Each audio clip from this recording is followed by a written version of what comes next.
Hello, it's Paula Nutting, your musculoskeletal specialist, and it's hard not to feel a bit bouncy with that little music that goes on through there. I always love it. I am very excited because this is our end of August, Ask Me Anything live stream information for all therapists out there. And I can't tell you how excited this will be for many people out there. I'm interviewing someone who is all about saving our longevity in the industry. I'm actually interviewing Lauriann Greene, who has been around, as she said, forever, and has written now her third edition of Saving Hands, which is ways for therapists to actually manage to stay in this industry for as long as we can, pain-free. So without any further ado, I would love you to come on board, Lauriann, and we can get this ball rolling and see how we can help therapists for the next half hour or hour. Sounds good, Paula. Very nice to be with you this evening. Well, it's evening my time. Yes, evening your time. It's 9:30 for us in the east coast of Australia, 7:30 for the poor old people over in WA, but that's fine. And it's terrible o'clock for the UK people. So this is always tricky to try to get a lovely balance for everyone around the world, which is such a pain. Anyway, yes. Not to worry. So I didn't know the background of you, Lauriann. You've got like so much industry experience.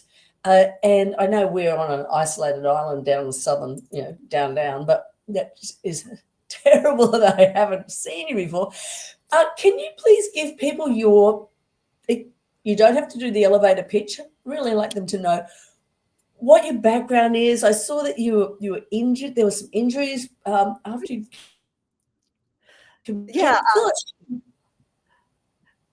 I can, I'll try to keep it short because it covers about 35 years. So, I went to Seattle Massage School, Seattle, Washington, in the United States, which was an excellent program, a year-long program.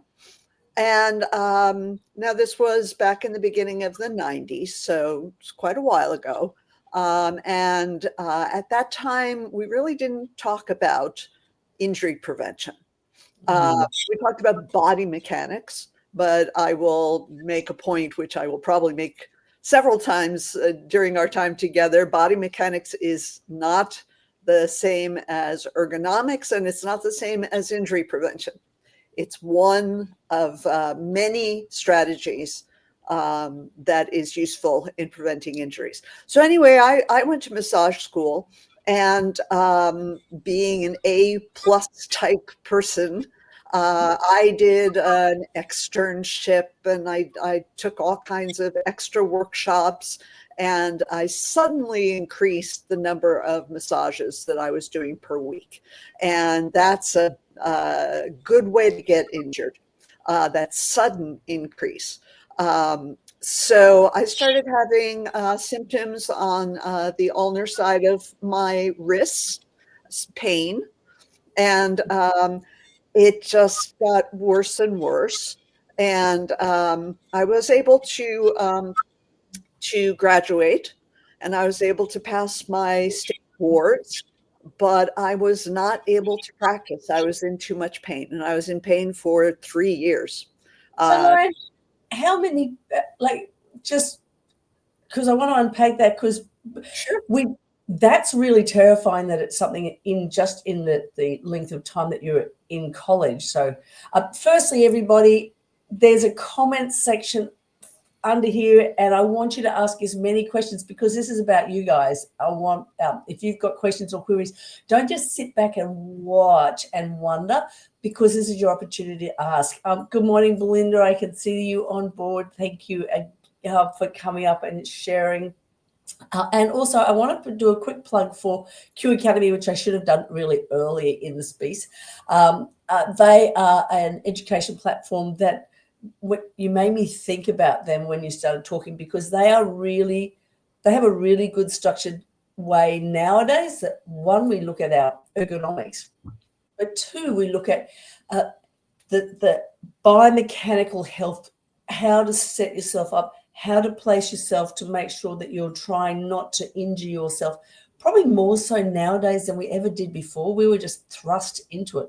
But if you're interested in getting into massage therapy or upskilling from what we call Swedish relaxation up into myotherapy, or potentially an associate degree, which they're in the process of writing, then have a look on board for Q Academy. Lauriann, how many treatments were you doing from beginning to end that before you started feeling that? Oh gosh. I probably was doing, practice maybe 3 times a week. And then all of a sudden in the externship, I went to 7 to 10 Oh uh, yeah. massages. And, I was under pressure also because I was working in a professional physical therapy clinic, and, you know, these were real clients. But I wanted to make the point that it is not unusual for people to get injured during their massage training. Yeah. uh, in fact, 2 other people in my class of 30 also were injured enough that they could not practice afterward. And it's not because it was a terrible school. It's just that at that time, we didn't think about these things, and the school didn't think about these things. Uh, Yeah. so I got injured. I couldn't practice. I had spent all this money on school. And I started if something's wrong with me, I start looking for information to figure out, well, how do I treat this? Why did this happen, etc. Started looking for books, and there weren't any books. And Mm. so I developed a workshop. I started doing the workshop, which was very popular. And people kept telling me, well, you should turn the workshop into a book. So that's what I did. That was the first edition of Save Your Hands, which was edited by my brother, who is a medical doctor, Wow. just to make sure that we got everything correct. And it kind of, I don't mean to sound boastful, but it sold like hotcakes, as we say in the States. Uh, Yeah. it sold or like petit pain when we say in French. Uh, it because there was a real need for it. And I started writing for, I was asked, actually, my senior project at school was on musicians' injuries, which are similar. And I Yeah. had been a musician before. So, and that ended up on as a cover story on Massage Therapy Journal. Yeah. Uh, so, so then I started writing for pretty much all of the American and Canadian. I think I've also written for Australian publications. I also wrote a chapter for an Australian book by Elsevier called Fundamentals of Massage, I, but that was later. Do you know I that book? got it down there. Yeah. Yeah, Yeah. yeah. Well, the Yeah. chapter on injury prevention was me and my co-author Rick Goggins. So anyway, that I did all of that. Um, the book was published by a local publisher, and Mm. it just kept selling. But I couldn't practice, so I went ahead and did other things. And then in 2006, I always wanted to do a study on the prevalence of injury among massage therapists, because Mm. there were no statistics. In other fields like physical therapy, chiropractic, etc., there were statistics on this. In massage therapy, there weren't. So we um, worked with the American Bodywork and Massage Professionals, ABMP, and we got a very big sampling of people returning our questionnaire, which means that we could statistically say, okay, this is the percentage of people who get injured. We could extrapolate that out, and turned out to be very high. People with symptoms or injury was 77%, and they the questionnaire went out to people of all ages, of all levels. And that's not surprising because it's pretty much the same for physical therapists and chiropractors and physical therapy assistants. Um, and so with that, I started working with Rick Goggins, who's a certified professional ergonomist, and Mm. his brother was a statistician, so we were able to do that. And shortly thereafter, Rick and I decided to write the second edition of Save Your Hands, which included ergonomics for the first time. It was 3 times as long as the first book and much bigger. It was really a totally different book. Yeah. And that book came out in 2008. And Did it sell I hotcakes? it. I'm sorry? Did it sell like hotcakes? Yes. Well, it did at first, but then there was the financial crisis. I don't know if you remember 2008, 2009, or the Great Recession, as they call it. Yeah. Um, and the schools, I had hundreds of schools that used the book as required reading. And they all changed their business model because they wanted the tuition to be as low as possible. So Mm. they stopped including the book as part of the package when you signed up for the school. And so I lost a great many customers, and I was not able to continue to publish the book. And uh, the book, I had somebody else took it over, and they published it for quite a while. But and again, I went on and did other things, which I won't bore you with. But recently, the book went out of print, and it was out of print for long enough that the rights reverted back to me. And now I have written I extensively revised and updated the book, of course, because 2008 till now is quite a long time. So things have changed, and I needed to, update the, some of the information. I was talking about, um, medical science looks at the musculoskeletal system differently now than they did in 2008. So I had to get a lot of updating done and just did lots and lots of revisions. And so that's why the third edition is coming out. I hope within a month. Okay, well, that's great. And we'll promote it absolutely, everybody on the website. And, Thank you so much. it's super interesting because in the old days of learning, we were around the pure lever process. So when we would be treating people, it was basically deep tissue Yes. type massage. Nowadays, with our acknowledged skill sets, with the so much more lighter work and positional releasing techniques and myofascial glides and passive pins, like all the other things, how you would have. I can only imagine that if you did another study through ABMP, that we wouldn't have up to 77. 77% is a huge amount of people who have got some kind of injuries. I would hope to think that that number would be greatly reduced now because of our technique choices. Well, I'd like to think that, except that the number was similar among physical therapists. And physiotherapists in at least in the United States, where we did the study, are usually have a doctorate in physical therapy, and so they use all of the techniques, and then some that massage therapists do.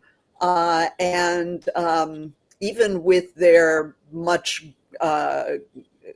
fuller understanding and training, because if they do a doctorate degree, I mean, that's 4 years of university and then another 4 years after university. So it's many years of training. They still were getting injured. And also they don't spend, a massage therapist will spend an hour with a Yeah. client doing manual techniques, whereas a physical therapist will do manual techniques only some of the time. The Mhm. rest of the time, that's remedial exercise and, assisted stretching and things like that.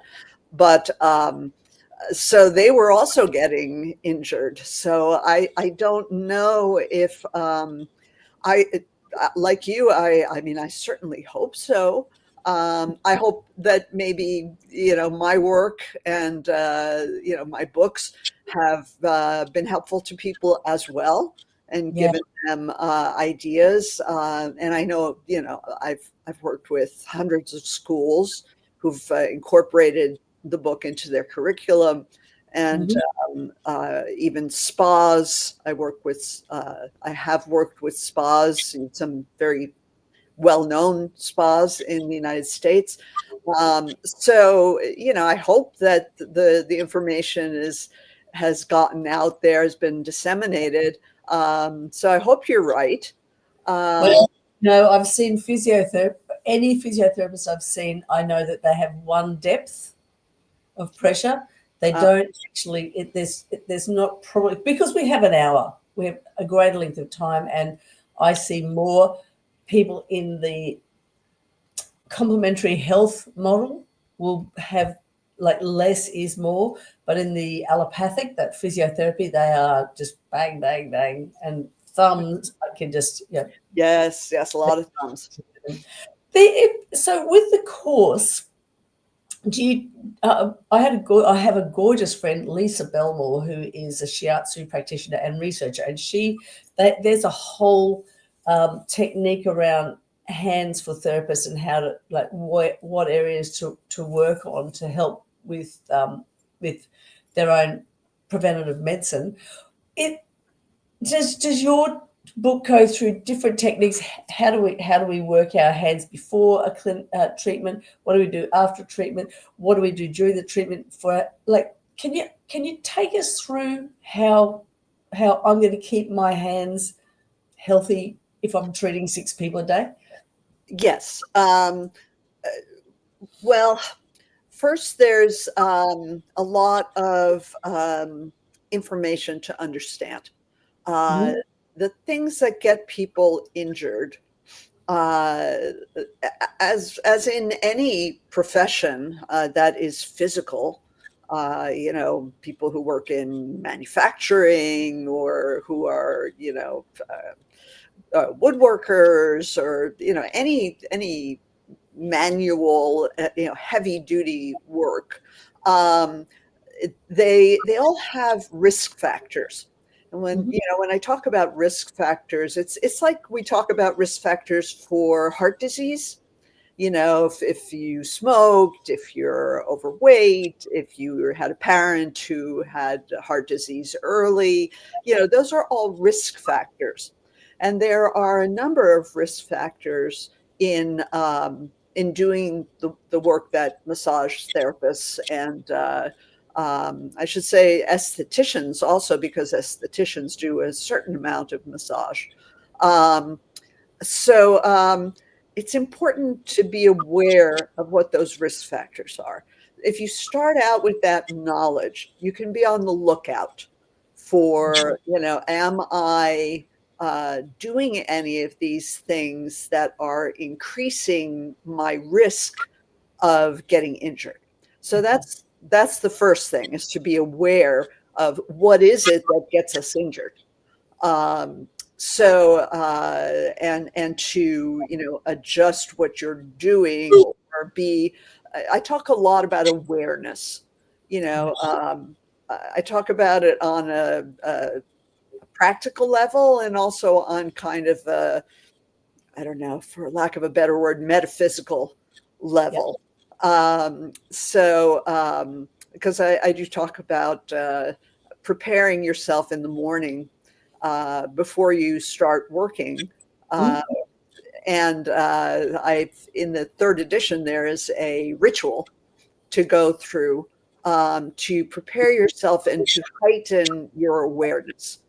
And the idea is to maintain that awareness while you work. Um, One of the risk factors is that is working without a break. Mm.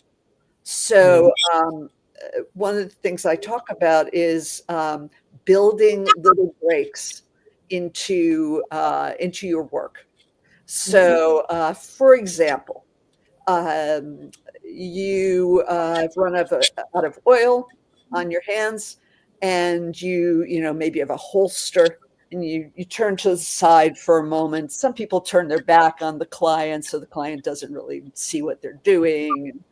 um, and and um, and they pump a little more oil. So that's a little break. And if during that break they can,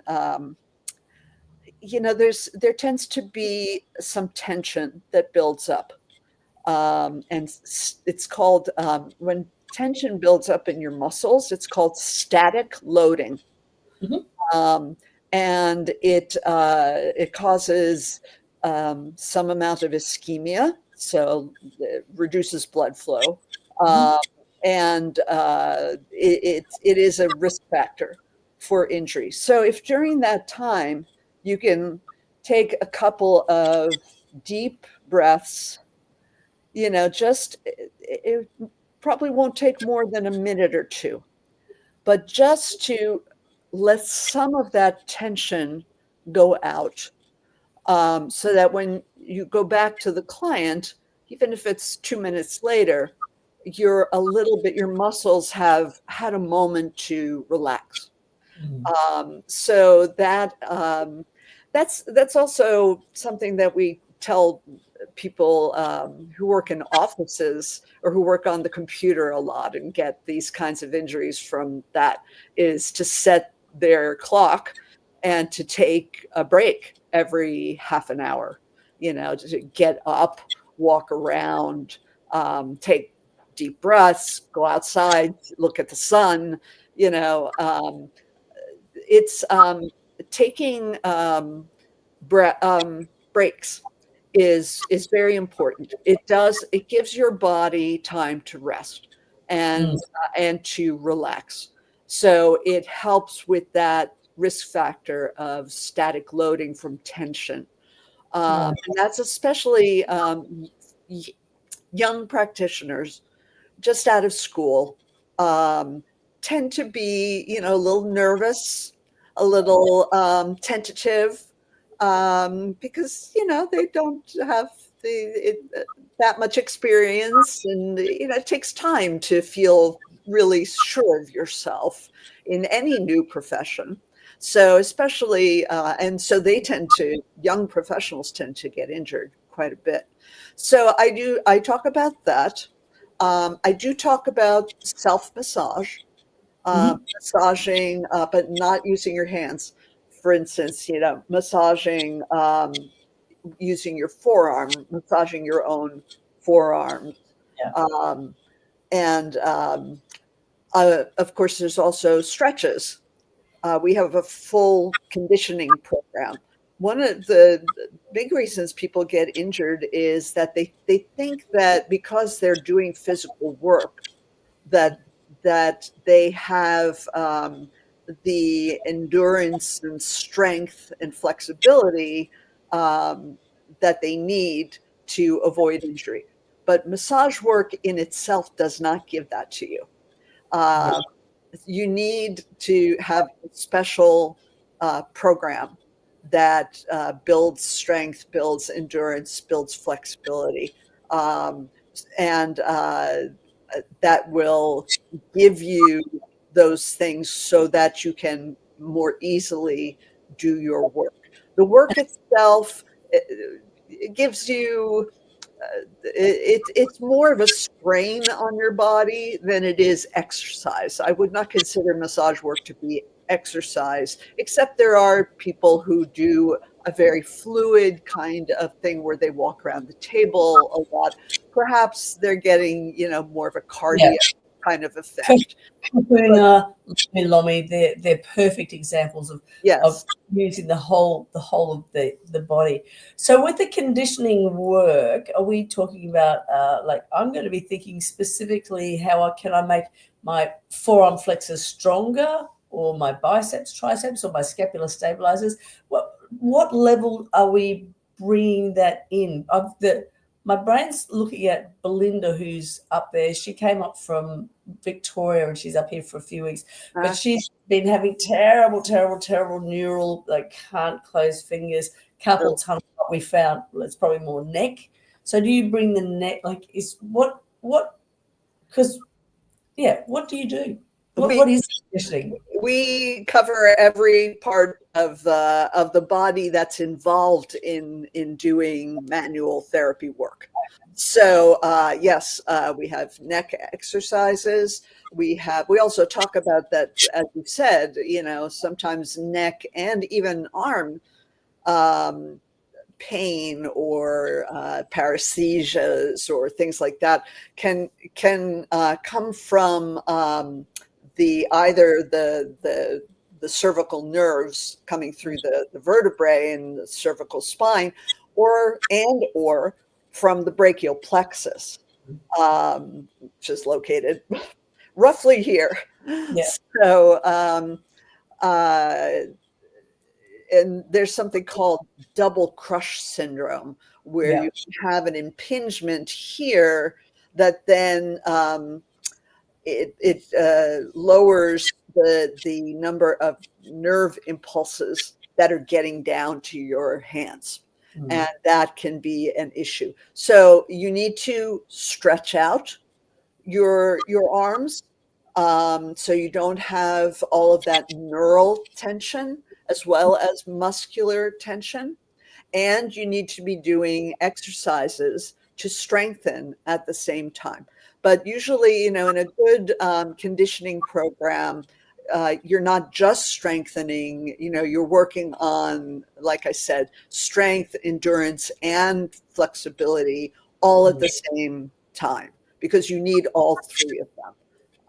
So, if I could be so bold as to make a recommendation for Belinda, I mean, I would want, her to try to do like a wall stretch. You put your arm or your hand against the wall and then you turn away from it.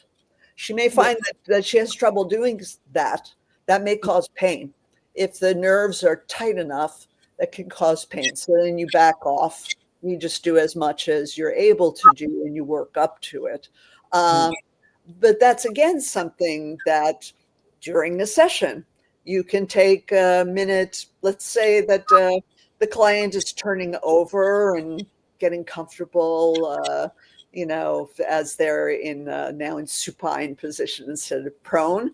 Take a second, put your arm against the wall, and do a little stretch for a minute. Yeah. All of those little things add up. It's just like, they used to say, well, you have to work out an hour and a half every day. And now they say, well, you can do 10 minutes here and 10 minutes there and 10 minutes another time. And it's cumulatively the same thing as doing an hour all at once. Yeah. So it's the same thing. All of these little breaks um, are really, really helpful. And of course, in between clients, you can do a lot more. Uh, Yeah. so I mean, we do have specific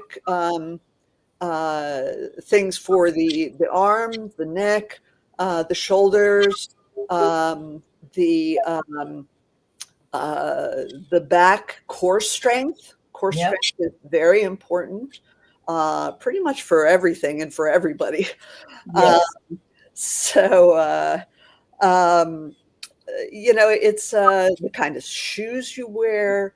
Um, you, I, I talk about so much in the book. It's a little hard to, to condense it into, to not just make a long list of things, but we do cover ways that you can prepare yourself. And certainly, before you start, doing some simple exercises, like just like, stretching your fingers out, or doing um, a thumb stretch, if you're using your thumbs a lot, if your thumbs are bothering you. There are small stretches that you can do, and of course you want to warm up beforehand. So walk to work, or walk part of the way to work, Yeah. so that you arrive warm, not you don't start with cold muscles.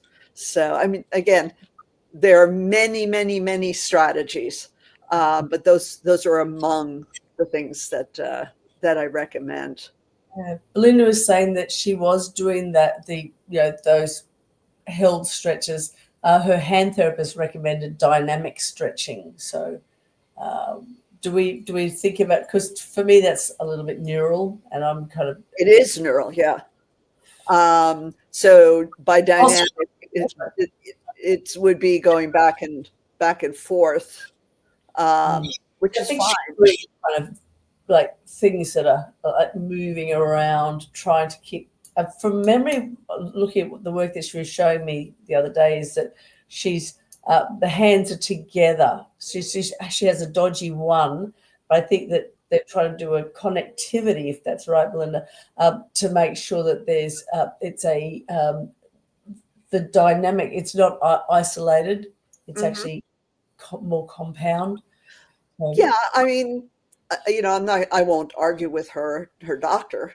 If that was recommended to her, she should certainly do it. The only thing is that in this position, you're really not stretching the entire arm. So, um, And that is a valid point. I've always been a hand on a wall or something, and then rotate the elbow, like yeah, actually get some get some movement where your humerus is moving, right, but right, the glenohumeral rhythm. yeah, we start getting capsular movement in there. But Right, we don't often look at strength and conditioning. We don't really do a lot of contraction, because that's not where we think. We think, oh, let's just stretch and relax and splint. But I think that so you're on yeah. track there, Lauriann, that we probably should be doing, making the muscles stronger. Yeah, not necessarily the biceps so much, but yeah. I mean, there are quite, in my book, it's quite a long chapter, so there's a limit to how many. I mean, there are thousands of different exercises and stretches you can do. So, we got it down to, a manageable number that, most people are able to do. But there are many, many ways of approaching it. But as long as you keep in mind that you do need flexibility, you do need strength, and you do need endurance. So, I'm and you need, something to warm you up, a little time on an exercise bike, a walk, something to, jumping jacks, something to warm up your tissues before you get started. You certainly don't want to start working with cold hands, cold muscles, because you need that blood flow to, keep everything healthy. and So, not burpees, everybody. We're not ever saying burpees. I don't, they're like, about burpees. they're my most I hated. can't do that. That's the most horrible, horrible movement pattern. And I do love, I think the biggest thing that I'm going from what you're saying here is, are we mindful of that static tension? Because so many people are working with their shoulder blades, their trapezius up and running, or their heads naturally forward. That there's this hold position where it doesn't actually say, come back into a space where I'm acknowledging that I've got all of the skills that I can do to perform this. I don't need to be thinking in my head about what I'm doing. Right. Before we keep See, going, there's that tension. Yes. yeah, exactly. And I'm going to flick over to a brief break and show a little bit more on how people can work within a great space with the Q Academy. Okay. One of these girls talks about this amazing lady.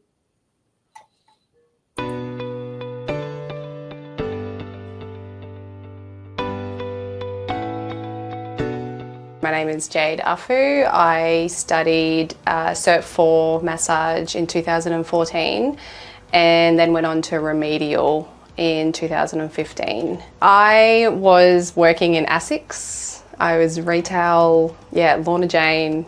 The real reason why I went and studied was my daughter was, she's been quite sick for about 7 years on and off. She's had a couple of chronic conditions. So I found it hard working in a job and having to leave because my children are sick or I've got to go to hospital or there's just so many things going on.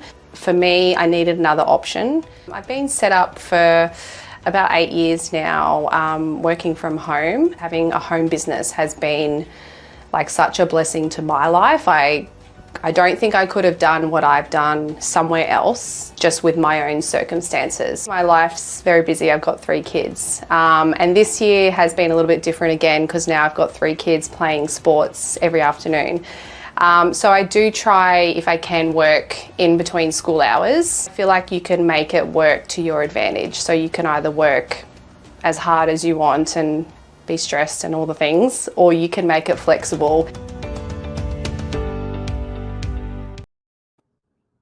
And there's that flexibility in what you're going to provide. You have to think of yourselves first, therapists, because quite often what we do is we value everybody else, and then the dog, and then the tree, and then us last. So if you can think, I have got to be able to maintain my body, my biomechanics, my health, so that I can support everybody else. And I think that's our underlying. That's why we like doing this job, because we love to help and service. We want to help people. Yes, of course. Yeah. But that's part of, I think part of the if we get down to a very basic level, that is part of, I hate to say it's part of the problem, because it's a wonderful it's a wonderful impulse to want to help people. But I have something in the book that's called out, where I say that it is it sets up the wrong kind of relationship to hurt yourself to help someone else. It sets up a kind of martyrdom, which is not healthy for any relationship.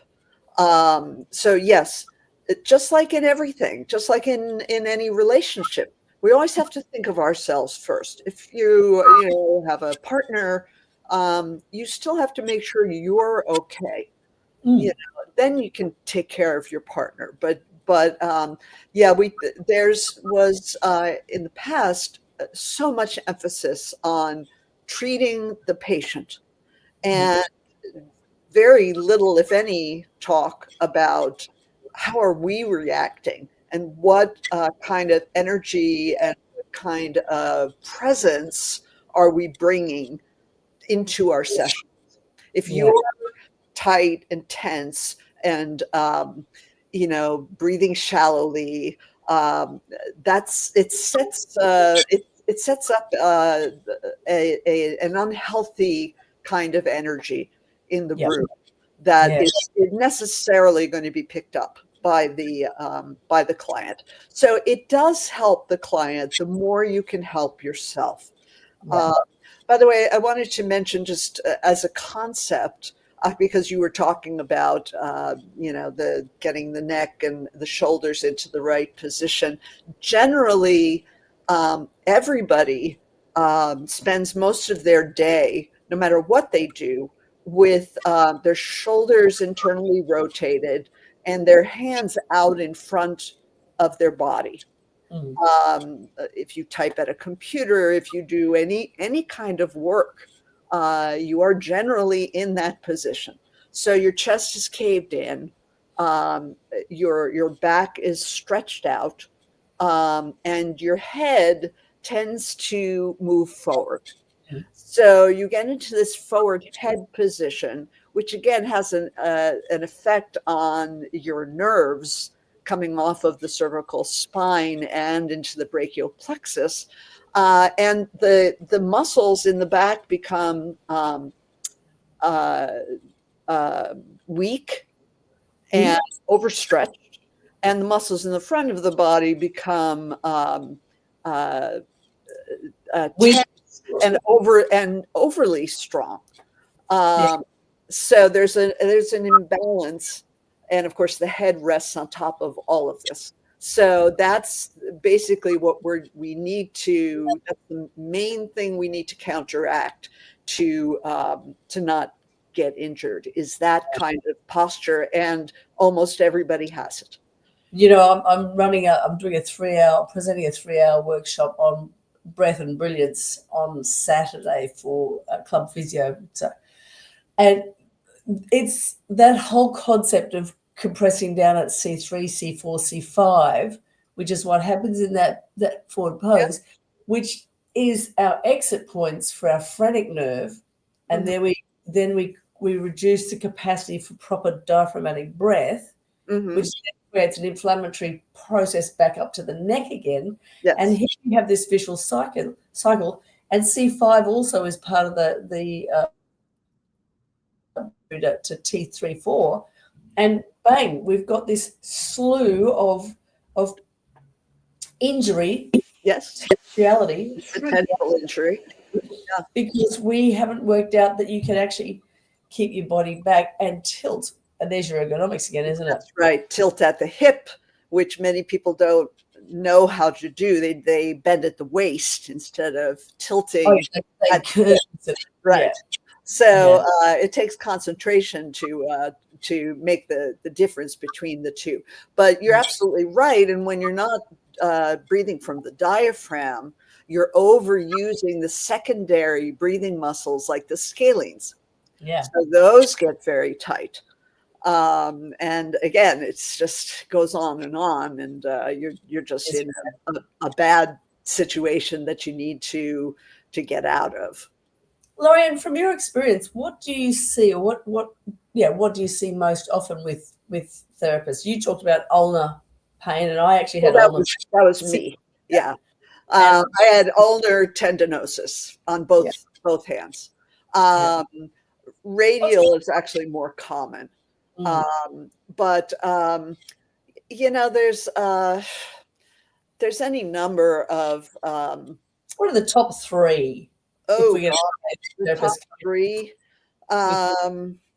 nerve compression injuries in the neck and arm that may or may not turn into carpal tunnel syndrome. Carpal tunnel syndrome is not that common among massage therapists. You can get pain and paresthesias in some of the fingers that are innervated by the median nerve, but actual real carpal tunnel, unless you have been doing other things or you're pregnant. People who are pregnant tend to get carpal tunnel out of nowhere because of a buildup of edema. But I would say neck pain and low back pain. People bend, again, they bend at the waist, but even if they're bending at the hips, they bend over too much. Think about the way I was taught to do, the opening effleurage, to spread the oil on the back, is to stand at somebody's head, put the oil on your hands, and go all the way down to their, ilium, and then come back up. Now you have to, especially if you're short, you have to bend over quite a bit to do that. If you do that all day, in ergonomic terms, if you're bending more consistently more than 20% of an angle, a 20% angle, which is like that, that is a risk factor for injury. So, so you end up with low back pain simply from doing too much bending over. They bend down to get, maybe their hot stone machine is on, a lower level. So they're bending to get the hot stones or, something from a hydroculator or, that's where you start getting into setting up your workspace to be ergonomic so you don't have to be bending, so things are in a good position for your body. But certainly a lot of the movements that are sort of basic that we learn in the first few weeks of massage school, at least I did, involved a lot of bending over. So the neck problems come quite a bit from the fact that the head is about the weight of a bowling ball, 10 to 12 pounds. And people are looking down at their clients as they work all day long. Instead of learning to trust their palpation skills. Again, this is more common among people who are just starting out the first few years, until they realize that they don't have to be, you actually see more in your peripheral vision. You see better and you sense things better than if you're actually just staring at somebody. You may glance and see somebody wince or grimace or something because they're in pain. But that, you're holding up your, the muscles in the back of your neck are holding up this bowling ball to keep it from falling off your body all day long. And so, of course, you're going to have neck pain. The body was never meant to do that. So if I had to say the top three, I would say those would be the top three. What about thumbs? Because you hear a lot of people complain of arthritis. Yes, thumbs, de Quervain's thumb. Was my next question on the how do you manage people? Because de Quervain's you're not going to create more rapid onset of de Quervain's with treatment, or I don't know. I thought it was just a job. Well, if you use your thumbs quite a bit, I mean, especially if they're not really, how can I do this? In line, I can't show it, in line with the rest of your arm. Let's imagine my arm is extended. Yeah. So, if you're using it like this or some way that it's independent, that's the worst. Okay. That's just to use it where, or to, put a hand on top of it and help it glide along. But, the amount of pressure you're putting at the end of your thumb is multiplied, I can't remember exactly, but I think it's 100 times in the carpal metacarpal joint of the thumb. And that's why people get de Quervain's. So it's overuse of the thumb. It's with pressure and possibly in an awkward position like this, or like any number of awkward positions that people get into. Awkward positions are another risk factor for injury. Yeah. I'm lucky that my thumbs don't I can't hyperextend, so I could actually use this and have never had a problem with it. But I do recognize that people who've got that extension, I'm not flexible. So it just depends on, it's like a lot of things, you have more or less risk factors depending on your genetics, depending on the way, your particular body is built. It's one person will work for 20 years and never have a problem. And another person will work, for 6 weeks and get injured and not be able to continue. Yeah. It's so multifactorial that it can be difficult to figure out exactly what it is that's causing the problem. It's a lot of detective work, unless it's something obvious, like, yeah, I've been using my thumb and nothing but my thumb to do Yeah. all of my massages. But Yeah. usually it's a number of different things that are all contributing, and that you have to kind of weed out. But injury, these kinds of musculoskeletal disorders are multifactorial. There's many factors that go into, and that's why one person can work for forever and never have a problem, and another person will, Yeah. because their situations are just different, their ages are different, their musculature is different. I wonder if we'll ever get to the stage that we'll do a pre-screen when people finish, like when you're in grade 10 or 11 at school and you're looking at your progression of what you want to do and go, all right, what are all those markers? And these are the like, not just your academic markers. I'm brainiac and I want to do architecture, Right. or you're too flexible, you're too mobile, you want to avoid jobs that are manual handling based. It would be Well, I great. think that I certainly encourage schools, when they're interviewing people, uh, to start a program. Uh, that would be a good time to do some screening. Now, it's a little bit hard, because people can, sue you because, well, you said I couldn't do this, and but there could be a baseline of things. For example, if you're in terrible physical condition, you Mm, shouldn't be starting massage school. You should get in good condition and then start massage school. yeah. If you never exercise, and you sit around all the time, you shouldn't be going to massage school, because it's you don't have the physical condition for it. And Um, you strong and fit. People don't realize how fit you actually have to be as an endurance fitness to stand up for that length of time right. in a forward flexion. You know, it's and the endurance of muscles. I noticed that you. Where was I going on this? We talked about De Quervins. What do you see the most? You were a professional musician. I Yes, know in your that's how I background, and you started my career. founded and conducted the Washington Heights Orchestras. What is there a similarity with conditions that musicians have with their? I can imagine, like I've looked after a lot of violinists and guitarists who are Yes.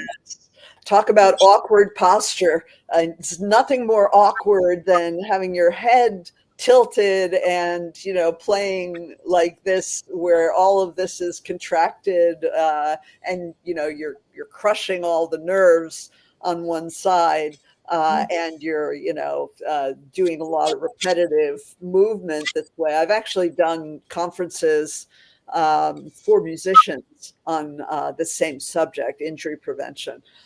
It's very, very common among musicians of all kinds, to not just string players. And that's where I started. That was my senior project at my school. At my school, we had to do a paper, like a lengthy paper, like a thesis. So I was working with the Seattle Symphony at that time. It's just a very, very good orchestra. And so I had a lot of people I could ask. And I had been an orchestral conductor before that, so I was aware of the demands of all of the different instruments. People who play the oboe, they have to keep their thumb underneath. It rests on their thumb, the weight of the oboe, and it's surprisingly heavy. Yeah. So the thumb is static with weight on it, while they are, then fingering, to play the different notes. So this is all very repetitive, but it's usually the thumb that gets it. So, it's each instrument has its own risk factors, and it's a question, again. They need to be in shape. They need to be exercising. And I mean, musicians really, it may look like, an oboist is just playing like this, but they're using, if they're good, they're using their whole body to Yeah. play. But when they first start out, they may not be. So they may get injured during their training. But the same principles apply. So that's what got me. I was interested. I wanted to get out of massage school and work with musicians. I wanted that to be my specialties. And unfortunately, I got out and I couldn't work with anybody. But since the knowledge was the same and I had done all this research, I was able to then apply it to massage, and it's completely applicable. It's all the same risk factors. So it was very informative for me, and unfortunately, I didn't get to work with musicians except a couple of conferences that I was asked to do, like at the Boulder summer music um, conference and things like that. So, any tips for massage therapists who have musicians as their client patients?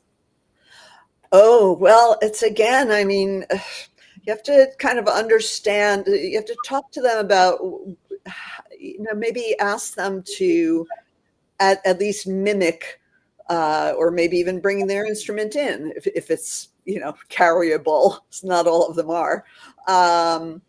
And ask them, so what motions are you doing and how are you sitting?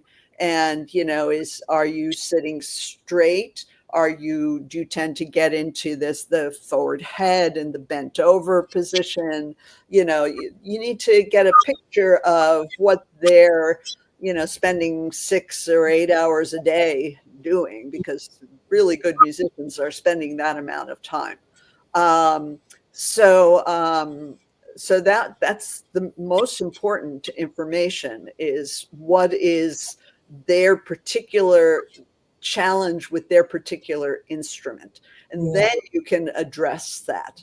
I mean, an oboist is not going to be able to do anything about the fact that they are holding the instrument with their thumb, but they can do strengthening of their hands and stretching of their hands before they play. And you can work on those muscles. And, that will likely be helpful. You bring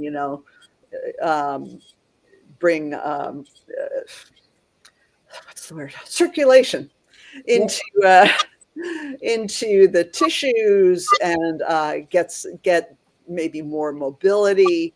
Maybe it's gotten stiff, and because they're holding it with too much tension. Again, it's the tension, the static loading that causes injury. Maybe you can get them to see if they can hold it without the rest of their hand being so tense. Maybe you can have them, take some deep breaths while they're holding their instrument. Let the fingers, be less tense at the same time. Get them to, get into the habit of taking deep breaths.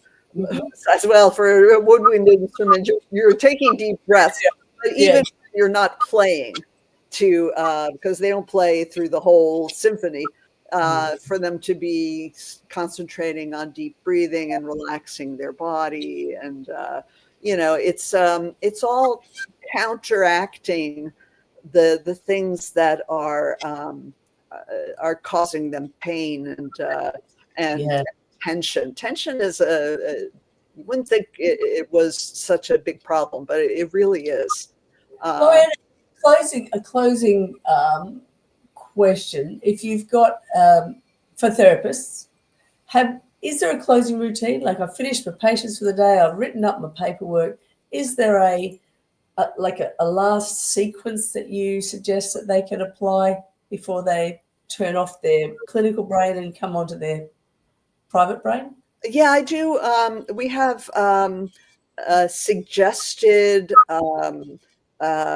routines that they can do to vary what they work on every day. And certainly at the end of their day, they should be taking deep breaths, stretching, getting out into the sun, since many massage therapists are working in a darkened room. And, just being out in the sun is refreshing and makes you relax. Make sure that they have something, they're not just going to get into their car and, go off and then sit all evening. They need something. They need you need a warm up and you need a wind down.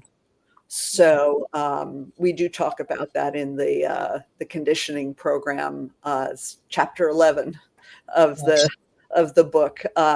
So yes, they do need to counteract whatever, again, it's the awareness, developing awareness. Okay. Take a deep breath and figure out, where in my body do I feel tension? Where do I feel tight? Where do I possibly feel pain? And, stretch those out, um, uh, get some movement in, even if it's just, moving the arms around or just rolling the shoulders back. That's a wonderful exercise. It's very simple, but it actually activates a lot of different muscles, and can help the neck as well as the shoulders, which of course then it helps the arms. So And yes, they're great salient words. I think and that's probably where we should kind of, as therapists, put a big sign saying awareness, tension, breath, and there's part of your closing sequences. So, Lauriann, where, like, the best way for people to find the book is to go on your website? yes, at this point, because the book has not been published yet. Publishing books is different these days than it used to be. It used to be you printed out thousands of books, and then you had them available, and you could do a pre-sale of them. I am not quite finished. We're finishing up some details on the book, including the cover and the index. So until it is absolutely finished, I cannot load it up to Amazon and other distributors, where I could give you a link to buy the book. If people want to get some information, oh, thank you, Tracy. Loved all this information. I wish this book and the information was around years ago. I agree. What, well, yeah, and aware to Aussies. Right. I'm aware. So if people put their names, have you got like a section, like a comment section on your website? It's being created next week. There will be a section where they can put in their name and their email address, and we will let them know when the book is available. If they want to just contact me in the meantime, I'll just make a note about it. They can contact me at hello@illuminatepress.com. That's the name of my publishing company. Illuminate, ILLUMINATE, press, all run together.com. And hello at Illuminate Press. And I'll just make a note.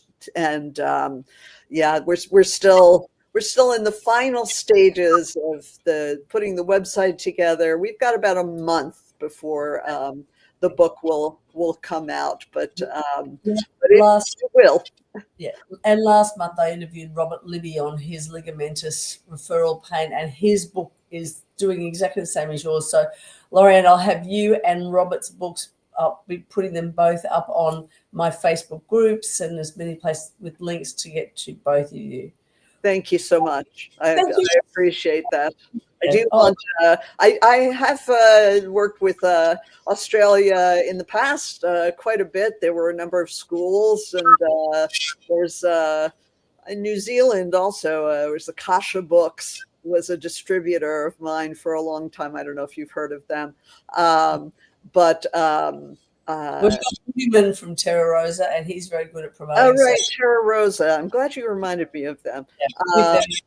And then, you know, that chapter that we did for the fundamentals of massage, the Australian massage book, which is quite a good book. So thank you so much. I want to work with you with Aussies. Yeah, no, I'm so glad we can help out. Don't forget, everybody, that we've got Q Academy. If you're interested in any more upskilling from remedial massage to myotherapy, or getting some information from myotherapy to the potential associate degree, jump on their website. So qacademy.com will be the easiest way to get them, or maybe .com.au, but have a squiz in there. Next month, I'm hoping maybe to get physiotherapist Paul Wright on to have a chat about marketing and how we can improve just our general presence in the area. Not sure if I'm getting, because I'm also going sailing for a couple of weeks in Tahiti with some friends. Oh, see you. Yeah, I know, very excited. But watch this space, tell your friends, share the information, and we will see you. I'll let you know what's happening for either end of September or beginning of October. But thank you again, everybody. Thank you, Lauriann, and we'll my pleasure. Thank you, everybody. Bye. Bye.